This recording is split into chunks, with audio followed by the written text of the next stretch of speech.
말씀을 저와 여러분이 한 절씩 교독을 하겠습니다. 제가 먼저 5장 16절을 읽겠습니다. 내가 이르노니 너희는 성령을 따라 행하라. 그리하면 육체의 욕심을 이루지 아니하리라.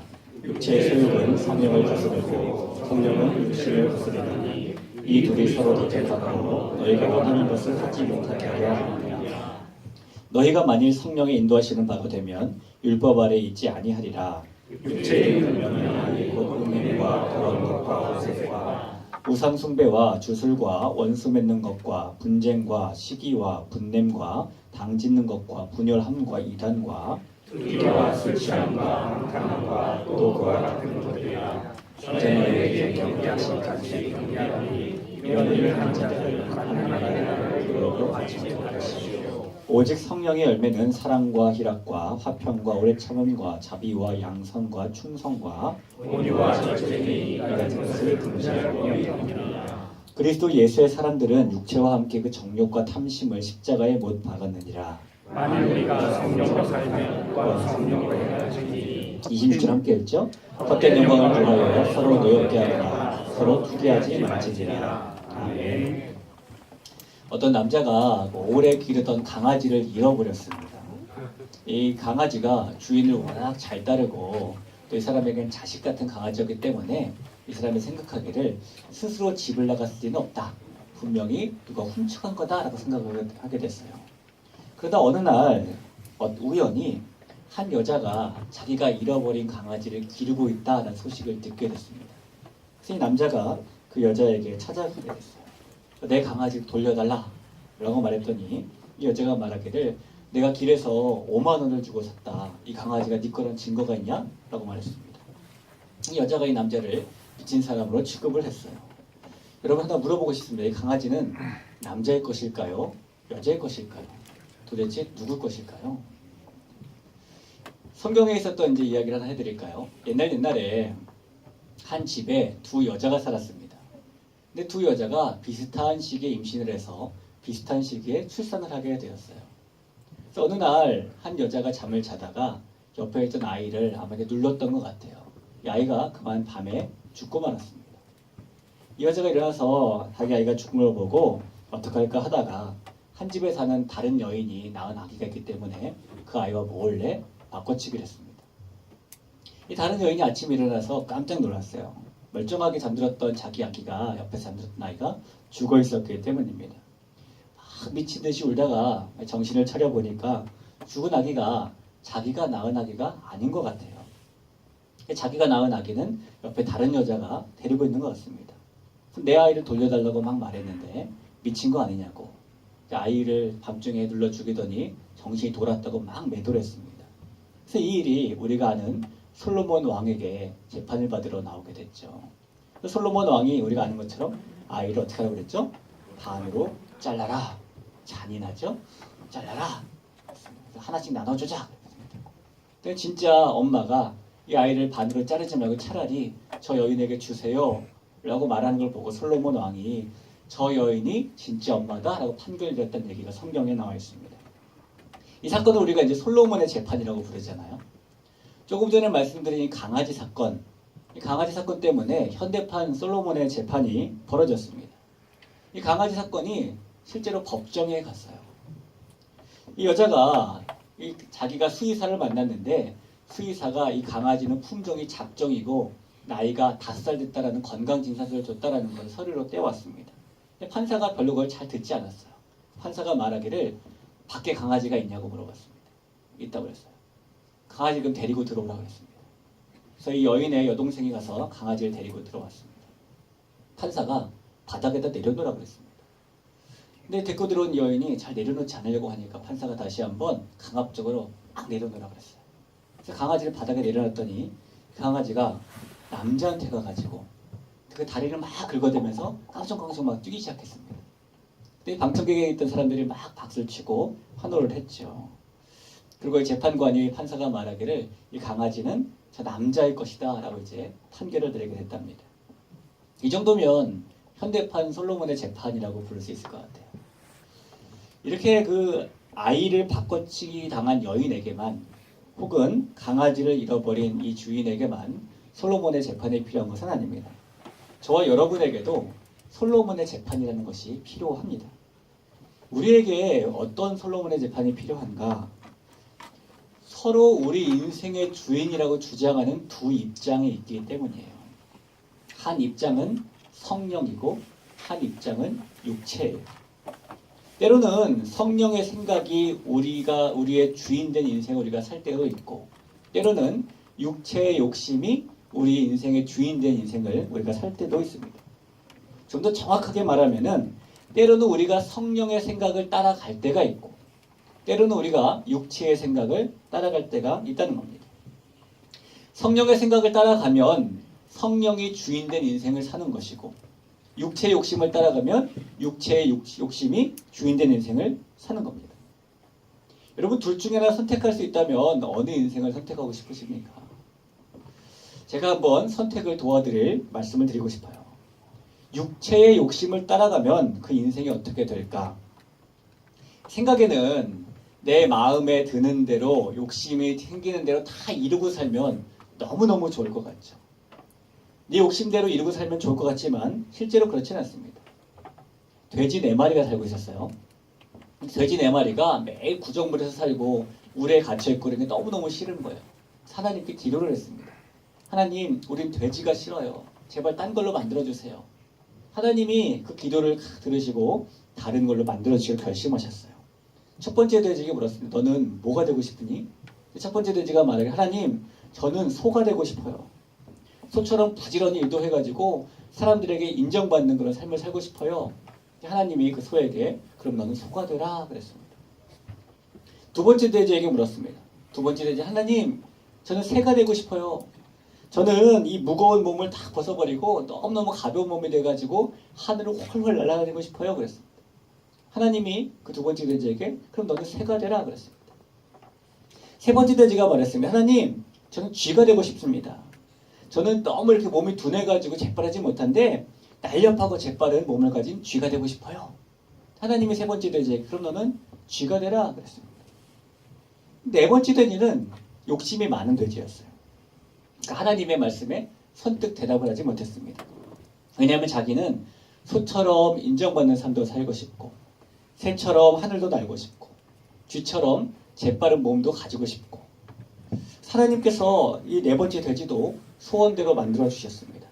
하나님께서 이 돼지를 소와 새와 쥐로 만들어 주셨어요. 소새쥐 이렇게 만드셨다는 거예요. 좀 느낌 오나요 우리가? 욕심의 결과입니다. 우리가 내 욕심대로 다 이루고 살면 참 좋을 것 같지만 실제로 그렇지는 않아요. 성경은 욕심에 대해서 이렇게 말을 합니다. 먼저 욕심은 누구의 것인가? 라고 성경이 말하기를 사탄 마귀의 것이라고 말을 합니다. 요한복음 8장 44절에 보면 너희는 너희 아비 마귀에게서 났으니 너희 아비의 욕심대로 너희도 행하고자 하느니라. 사탄이 욕심을 가지고 있다고 말하죠. 야고보서 3장 15절에 보면 이러한 지혜는 위로부터 내려온 것이 아니요 땅 위의 것이요 정욕의 것이요 귀신의 것이요. 정욕과 귀신의 것을 동일하게 말합니다. 에베소서 2장 3절에 보면 전에는 우리도 다 그 가운데서 우리 육체의 욕심을 따라 지내며 육체와 마음에 원하는 것을 하여 다른 이들과 같이 본질상 진노의 자녀였더니 라고 말하죠. 욕심은 원래부터 하나님께 속한 것이 아니라 마귀 사탄에게 속한 것입니다. 그래서 욕심대로 살면 말씀대로 살지 못해요. 마가복음 4장 19절에 세상의 염려와 재물의 유혹과 기타 욕심이 들어와 말씀을 막아 결실하지 못하게 되는 자요 라고 말합니다. 씨앗 뿌리는 비유기 아시죠? 씨앗을 뿌리면 잘 자라야 되는데 못 자라는 이유가 뭐냐면은 욕심이 생기면 그 말씀이 자라지 못한다는 겁니다. 또 욕심 때문에 우리가 살면서 온갖 시험을 만나게 됩니다. 야고보서 1장 14절 오직 각 사람이 시험을 받는 것은 자기 욕심에 끌려 미혹됨이라고 말을 하죠. 그럼 우리가 인생을 살면서 여러 가지 시험들을 만나는데 시험들을 만날 때 우리는 그런 말을 가끔씩 합니다. 하나님, why me? 하필이 나에게 이런 시험을 주시는 거예요. 성경은 말하기를 사람이 온갖 시험 받는 것은 각기 자기 욕심에 끌려서 미혹되기 때문이라고 말합니다. 또 사람은 욕심을 부리면 반드시 망해요. 디모데전서 6장 9절입니다. 부하려 하는 자들은 시험과 올무와 여러 가지 어리석고 해로운 욕심에 떨어지나니 곧 사람으로 파멸과 멸망에 빠지게 하는 것이라. 욕심은 파멸과 멸망으로 빠지게 한답니다. 잠언 28장 25절. 욕심이 많은 자는 다툼을 일으킨다. 또 우리가 아는 야고보서 1장 15절에 보면 욕심이 잉태한 즉 죄를 낳고 죄가 장성한 즉 사망을 낳느니라. 예수님이 이 땅에 오셔서 사역 초기에 성령에 이끌리셔서 사탄에게 세 시험을 받으신 적이 있었습니다. 세 가지 시험을 받으셨죠. 하나는 배고프니까 돌을 떡으로 만들어 먹어라 라는 거였습니다. 또 하나는 하나님이 천사들을 보내줘서 봐줄 테니까 성전 꼭대기에서 한번 뛰어내려봐라 라는 거였습니다. 또 하나는 이 세상의 모든 영광을 보여주면 다 줄 테니까 나에게 경배해라 라는 시험이었죠. 예수님의 이런 그 받으신 시험은 우리가 잘 면밀히 살펴보면은 이 사탄이 유혹한 게 육체의 욕심을 따라서 살아라 라고 유혹한 겁니다. 돌을 떡으로 만들어 먹어라. 의식주와 관련이 있어요. 또 이렇게 다 뛰어내려라 받아준다라는 것은 세상 나라의 권세와 영광 관련이 있습니다. 이름을 내는 것과 관련이 있습니다. 세상 나라의 권세와 영광과 관련이 있고 자기 이름을 내는 것과 관련이 있고 사탄이 이 세 가지 시험을 통해서 보통의 사람들처럼 육체의 욕심을 따라 한번 살아라 라고 예수님을 시험한 겁니다. 여러분 육체의 욕심은 의식주만 위해서 살라는 겁니다. 이 땅을 살면서 단지 무엇을 먹을까, 무엇을 마실까, 무엇을 입을까 그것만 생각하며 살라는 것이 육체의 욕심입니다. 육체의 욕심은 세상의 나라와 권세와 영광을 위해 살라는 겁니다. 이 세상이 내 인생의 전부인 양 살으라는 것이 육체의 욕심입니다. 육체의 욕심은 자기 이름을 내는 일에만 집중하며 살라는 겁니다. 세상에서 이름을 내고 알아주는 성공자가 되고 그렇게만 살라는 것이 육체의 욕심입니다. 이렇게 육체의 욕심을 따라 사는 것이 우리에게 왜 위험합니까? 오늘 말씀해 보면은 이런 일을 계속하면 하나님의 나라를 유업으로 받지 못하기 때문이라고 말합니다. 19절부터 써있죠. 육체의 욕심을 따라 사는 모양을 이렇게 말합니다. 육체의 일은 분명하니 곧 음행과 더러운 것과 호색과 우상숭배와 주술과 원수 맺는 것과 분쟁과 시기와 분냄과 당짓는 것과 분열함과 이단과 투기와 술취함과 방탕함과 또 그와 같은 것들이라 라고 말한 후에 21절 후반부에 보면은 이런 일을 하는 자들은 하나님의 나라를 유업으로 받지 못할 것이요. 그럼 이제 우리 마음 가운데 큰 문제가 생기죠. 나는 여기 이게 쭉 나열된 것 가운데 해본 거 있는데 이런 마음이 드는 겁니다. 나는 육체의 욕심을 따라 살아본 적이 있는데 그럼 나는 하나님 나라를 유업으로 못 받네? 뭐야? 나는 구원받은 게 아니네? 천국에 못 가네? 그런 생각이 들 수가 있겠죠? 자, 이런 일을 하는 자는 이라는 말은 이런 겁니다. 이런 일만 계속하는 자는 이런 뜻이에요. 계속 육체의 욕심을 따라 사는 자는 이라는 겁니다. 우리가 예수님을 믿지만 육체의 욕심을 따라 살 때도 있습니다. 근데 그럴 때마다 우리 마음 가운데 뭐가 생기냐면은 영적인 거리낌이라는 게 생겨요. 영적인 고민과 갈등이라는 게 생기기 마련입니다. 우리가 예수님을 개인의 구주로 믿는 순간에 하나님이 큰 선물을 주셨어요. 성령 하나님입니다. 그 성령이 내 안에 계시기 때문에 오늘 말씀해 보면은 이 성령의 생각과 육체의 욕심이 서로 대적한다고 그랬잖아요. 그래서 우리가 육체의 욕심을 따라 살면 이 성령이 가만히 있지 않아가지고 마음 가운데 갈등도 생기고 고민도 생기고 거리낌도 생기는 겁니다. 이런 사람은 완전하지 않지만 하나님의 나라를 유업으로 받은 자입니다. 그런데 이 육체 욕심을 따라 살면서 아무런 거리낌도 내 안에 생기지 않고 아무런 영적인 갈등도 없고 영적인 고민과 싸움도 없고 이 육체의 욕심을 따르는 일을 계속해서 그렇게 산다는 것은 거꾸로 말하면 그 안에 싸우는 대상이 없다는 겁니다. 육체의 욕심을 대적할 대상이 없다는 거예요. 뭐가 없다는 거죠? 성령이 없다는 겁니다. 성령이 없다는 것은 누구를 안 믿는다는 겁니까? 예수님을 안 믿는다는 겁니다. 그러니까 여기서 말하는 이런 일을 하는 자들이라는 것은 예수님을 안 믿고 이 갈등도 없이 이 일만 계속해서 사는 사람들, 그런 사람들은 하나님의 나라를 유업으로 받지 못한다는 겁니다. 그러니까 저와 여러분이 예수님을 믿고 성령을 내 안에 받고 이런 일을 가끔씩 행할 때마다 마음 가운데 큰 고민과 갈등과 회개의 길로 들어서고 그런다면은 하나님의 나라를 유업으로 받은 자예요. 완전하진 않지만. 우리가 육체의 욕심을 따라 살면 그 결과는 온갖 시험을 당하는 것, 폭삭 망하는 것, 그것뿐입니다. 그래서 저와 여러분은 육체의 욕심을 따라 살면 안 되는 겁니다.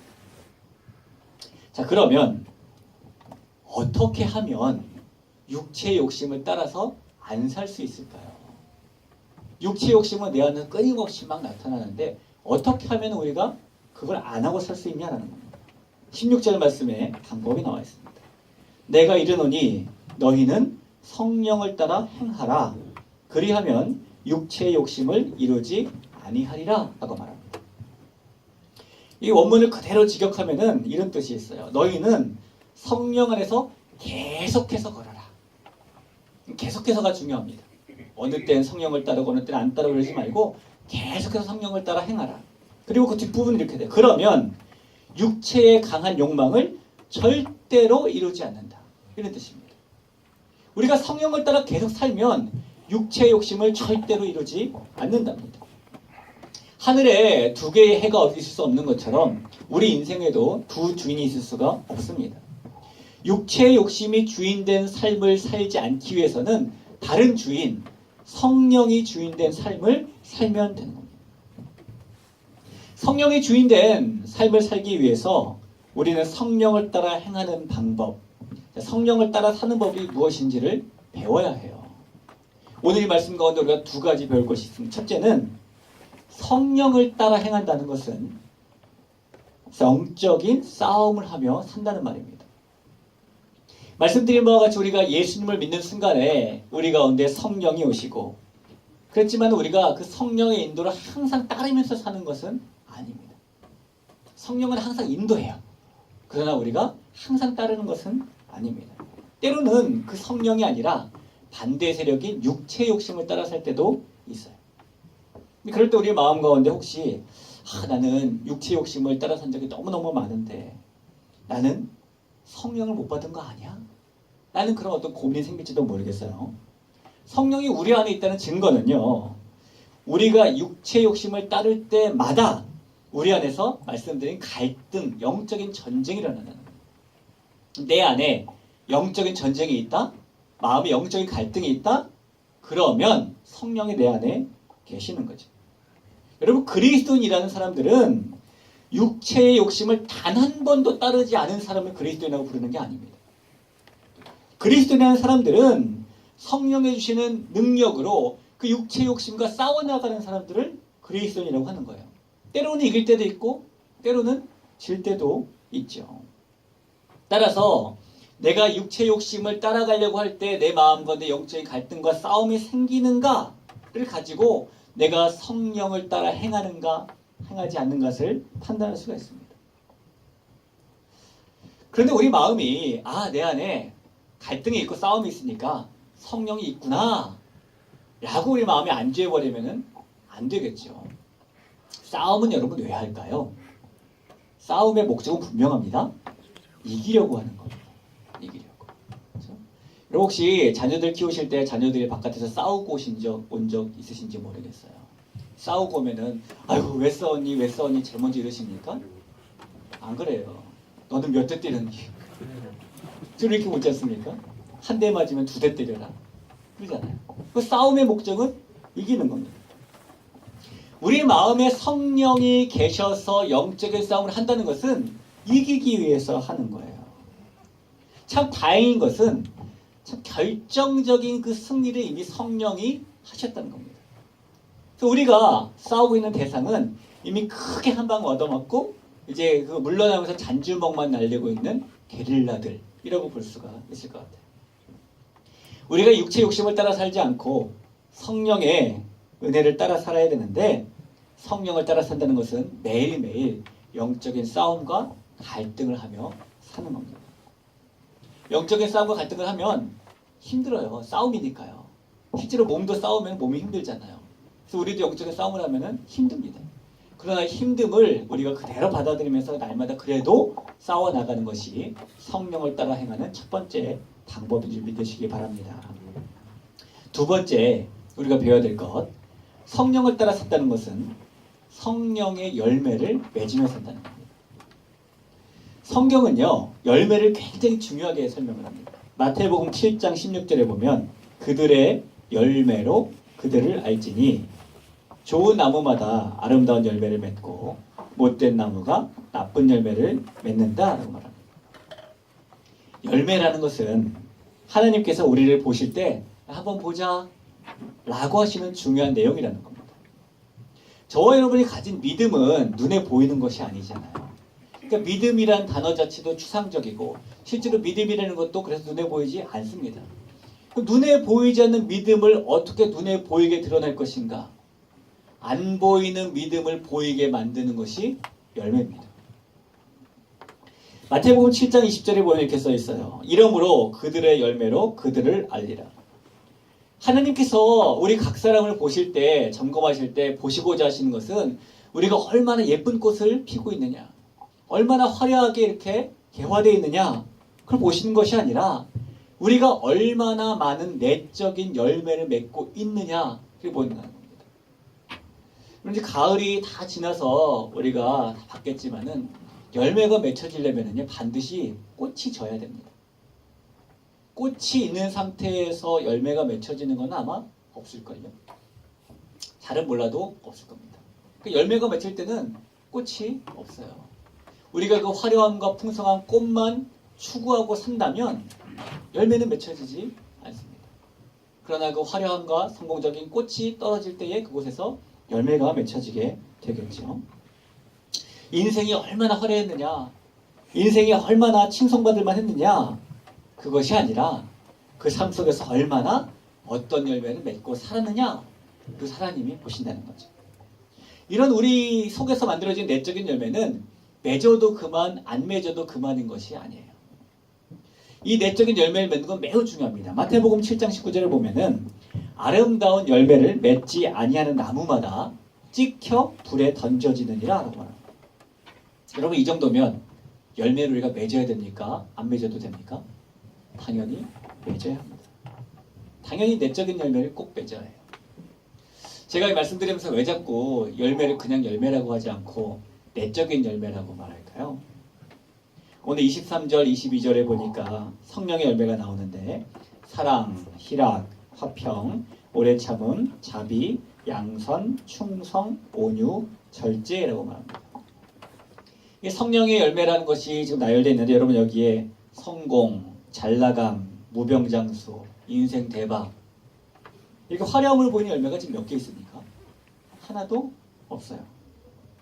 이 성령의 열매는 화려해 보이지 않는 몽땅 다 안 보이는 내적인 열매입니다. 지금 쭉 9개 여러분 대부분은 기억하고 계실 텐데 이것 가운데 눈에 보이는 열매가 있습니까? 눈에 다 안 보이는 겁니다. 그래서 내적인 열매예요.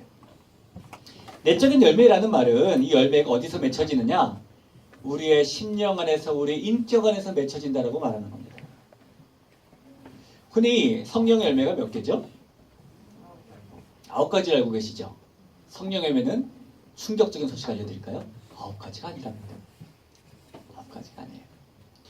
이 성경이, 신약 성경이 그리스 말로 바울이 지금 갈라디아서를 적었잖아요. 이 그리스 말은요, 단어 하나마다 이 단어가 남자를 가리키는지 여자를 가리키는지 아니면은 물건을 가리키는지 아니면 이게 하나를 말하는지 두 개를 말하는지 두 개 이상을 말하는지 단어 하나에 다 들어있거든요. 열매라는 단어는 이것을 가만 보면은 단수형을 써야 됐습니다. 그러니까 성령의 열매들은 이것이니 사랑과 희락과 화평과 오래 참고 이렇게 나가지 않고 성령의 한 개의 열매는 이건데 사랑과 희락과 화평과 이렇게 나가고 있다는 겁니다. 그리고 그 말씀을 보면 성령의 열매는 9개가 아니라 1개예요. 거기 분명히 1개의 열매라고 써 있습니다. 그럼 이 9개는 뭐냐? 성령의 1개의 열매가 나타나는 양상입니다. 예를 들면 우리가 포도송이 생각하면 좋을 것 같아요. 포도송이 보면은 알이 이렇게 달려 있잖아요. 근데 그 알 하나가 송이라고 하지 않죠. 알이 막 붙은 것을 한 송이 이렇게 부릅니다. 한 열매가 있는데 그 안에 이런 양상들이 있는 겁니다. 그럼 이 양상들, 나타난 양상들은 때로는 사랑으로, 때로는 또 희락으로, 때로는 화평으로, 때로는 오래 참음으로, 또 때로는 자비로, 때로는 양선이라는 것은 선을 행한다는 겁니다. 선을 행함으로, 때로는 충성, 때로는 온유, 때로는 절제로 나타나는데 그 열매의 정체는 뭐냐 이거죠. 하나뿐인 열매의 정체. 그것이 뭐냐면 예수님의 인격인 거예요. 성령의 열매는 9가지처럼 보이지만은 한 개고 예수님의 인격이라는 성령의 열매인데 그것이 이런 사랑이든 부터 절제까지 9개의 모습으로 나타난다라고 이해하시면 정확할 것 같습니다. 결국 성령의 열매를 맺는다는 것은 예수님의 인격을 담는다는 거예요. 여러분 예수님의 인격을 꼭 닮아가시기 바랍니다. 그것이 성령의 열매를 맺는 길이고 그것이 우리의 믿음을 눈에 보이게 드러내는 것이고 그럴 때 하나님께서 우리를 보고 열매로 아시게 됩니다. 그렇게 성령의 열매로서 성숙한 인격, 그리스도를 닮은 인격을 만들어 나가는 성령을 따라 행하는 저와 여러분이 될 때에 육체의 욕심을 따르지 않는 삶을 살 수 있을 겁니다. 다시 강아지 얘기로 좀 돌아가 볼까요? 서로 주인이라고 주장하던 남자와 여자가 있었잖아요. 그리고 누가 주인인지 궁금해하던 방청객이 있었습니다. 근데 방청객들에게 누가 진짜 주인인지 알려준 존재는 다름 아닌 강아지였어요. 강아지가 가서 남자의 다리를 막 긁었을 때 사람들이 저 남자가 진짜 저 강아지의 주인이구나 라고 알았습니다. 성령이 우리 인생의 주인인지 아니면 육체의 욕심이 우리 인생의 주인인지 세상에 알게 해줄 존재는 저와 여러분입니다. 우리가 성령을 따르면 세상은 성령이 저 사람의 진짜 주인이구나. 우리가 육체 욕심을 따르면 세상은 육체가 이 세상이 저 사람의 인생의 전부구나 라고 알게 되는 겁니다. 우리가 성령을 따라야 되는 것은 더욱더 그렇기 때문에 분명하고 해야 될 일이라고 생각을 해요. 여러분 육체의 욕심을 따라 망한 인생이 아니라 성령을 따라 열매를 맺고 또 성령을 따라 영적인 싸움을 싸워서 이 세상이 그리스도인의 진짜 주인은 성령 하나님이시구나 라는 것을 보고 우리를 통하여서 그리스도를 만날 수 있도록 그런 인생을 살아가는 여러분에게 간절히 소원합니다. 아멘. 찬양하고 같이